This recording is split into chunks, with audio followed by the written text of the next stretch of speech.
Bagaimana kalau pasangan asingmu itu tidak mau menikah atau tidak ada keinginan untuk menikah? Oke, teman-teman, mari kita bahas ini. Jadi, memang ada sebagian orang, meskipun kamu kenalnya di dating site, tempat khusus untuk mencari pertemanan, cari jodoh kayak gitu kan. Kamu kenal di situ. Terus sudah akrab, kalian sudah chattingan, sudah video call, tetapi ada masalah pada waktu kamu menanyakan tentang hal yang serius, apakah kamu ada keinginan untuk menikah? Dianya menjawab, dia tidak mau menikah, dia tidak ingin menikah, tetapi mencari pasangan. Nah, sebetulnya kalian nggak usah bingung, bagaimana ini Kak, bagaimana, saya harus gimana, kan saya ingin menikah. Kalau menurut pendapat saya, ini ya, tips dari saya, tujuanmu ingin menikah, terus si diamu nggak ingin menikah, ya ini nggak akan cocok. Jangan kamu paksakan. Gampang, menurut saya, sudah, kamu akhiri aja. Gampang kan? Loh Kak, tapi kan saya cocok, orangnya enak begini. Lah, kalau tujuanmu itu tidak sama, meskipun kamu paksakan ya, bukan bukan memaksakan, maksud saya begini, dia ingin tahu tentang kamu, ingin mengenal kamu lebih dekat, segala sesuatunya tentang dirimu dan ingin hidup bersamamu. Akhirnya dia memutuskan untuk datang menemuimu, ya kan? Terus nanti kalau kamu ketemu makin akrab lah, makin tahu, kamu udah jalan bersama, udah ya pokoknya posisi kalian tuh udah akrab-akrab. Tetapi untuk apa juga gitu loh. Terus nanti dia mengajak kamu, entah nanti mengundang kamu untuk datang ke negaranya, atau dianya sendiri malah yang pindah ke negaramu untuk tinggal bersama kamu, tinggal bersama tetapi tidak menikah. Nah ini masalahnya. Kan lebih rumit. Itu maksud saya. Situasinya lebih complicated kalau kamu udah terlanjur lebih kenal, lebih deket, lebih akrab, terus nanti harus say goodbye, udahan gitu kan. Karena ya itu tadi, tujuannya nggak sama itu tadi. Dia nggak mau menikah atau tidak ingin menikah, tetapi kita pengen punya pasangan yang nantinya untuk menikah. Nah itu lebih complicated. Jadi alangkah baiknya, ini sebetulnya saran yang paling mudah ya, di awal kalau sudah tahu tujuannya nggak sama, dari situ aja udah putuskan. Oke, ya sudah gitu. Karena kita nggak sama, nggak satu tujuan, say goodbye. Itu aja. Mudah kan? Karena apa?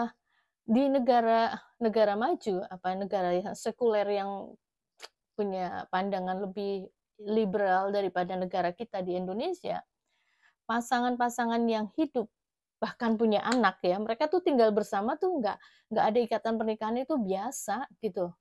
Saya nggak lagi ngomongin masalah itu kan secara agama lah, secara sosial, nggak di luar itu. Di luar itu teman-teman. Di sini mereka itu ya ada aja, maksudnya pasangan hidup bersama nggak cuma setahun 2 tahun, mungkin sudah puluhan tahun, tetapi memutuskan untuk tidak menikah. Kemudian bahkan punya anak-anak itu tadi saya bilang, punya anak-anak, mereka punya rumah bersama, punya income bersama, segala sesuatunya bersama, dan kemungkinan ya mungkin hidupnya juga bagus, nggak ada masalah gitu. Tetapi kalau ini tidak seperti yang kamu harapkan, bukan kamu kehendaki dan bukan tujuanmu, ya jangan, nggak usah. Meskipun kamu akan ngomong, tapi kan enak juga, yang penting kan nggak tinggal di tanah air, karena di Indonesia kan masih nggak mungkin ya seperti itu. Ya meskipun ada juga, tapi diam-diam kan, nggak akan diumumkan bahwa kami tinggal bersama tetapi tidak menikah. Kan nggak seperti itu. Kalau di negara-negara maju tuh biasa aja. Orang tahu pun ya nggak apa-apa, biasa aja. Dan buat saya pribadi, teman-teman, kalau saya pribadi sih nggak ada tujuan seperti itu ya, dan kalau tidak ada ikatan pernikahan itu secara hukum kita tuh nggak kuat, gitu. Tidak ada ikatan kuat secara hukum. Dan bagaimana juga nanti status anak-anak lah, ya kan, dan seterusnya. Rumit-rumit itu teman-teman. Jadi saya tidak menyarankan buat kalian yang sudah punya kenalan pasangan asingmu atau kenalan onlinemu itu, kalian sudah ngobrol di titik mana, kamu sudah tahu dia tidak ada keinginan untuk menikah, nggak usahlah dilanjut-lanjutkan. Kalau kamunya juga mau menikah, kecuali kalau kamunya sendiri juga, oh udahlah nggak apa-apa, aku juga nggak nikah juga nggak apa-apa, yang penting punya pasangan, oh itu terserah kalian ya. Kalau yang kamu punya keinginan yang sama, ya udah nggak usah nanya saya, nggak usah juga apa namanya dengerin video saya tuh nggak usah, karena nggak akan sama. Tapi kalau buat saya orangnya tuh apa adanya dan straight to the point-nya aja.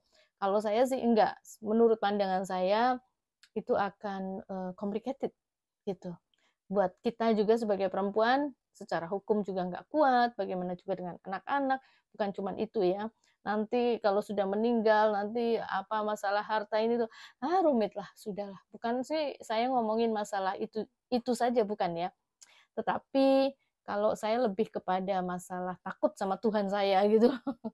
Tapi itu oke, saya nggak mau bahas masalah agama ya. Tapi buat teman-teman sendiri silahkan. Tapi buat yang bertanya, bagaimana pendapat saya atau pandangan dari saya akan menyarankan sebelum terlanjur lebih dalam, lebih akrab, lebih deket, lebih susah untuk berpisah, sebaiknya di awal kalian tentukan aja, say goodbye aja. Oke? Kayaknya gitu aja teman-teman. Kalau kalian ada pertanyaan, silakan tulis di kolom komen. Nanti saya akan buatkan jawabannya dengan saya buatkan videonya. Tetap semangat, jangan patah semangat, jangan patah hati. Sampai ketemu lagi di video yang akan datang. Jangan lupa subscribe dan komen ya. Kalau kalian mau punya pandangan lain juga nggak apa-apa. Saya akan menanggapi, akan menerima dengan terbuka. Gitu ya. Sehat-sehat selalu. God bless you all.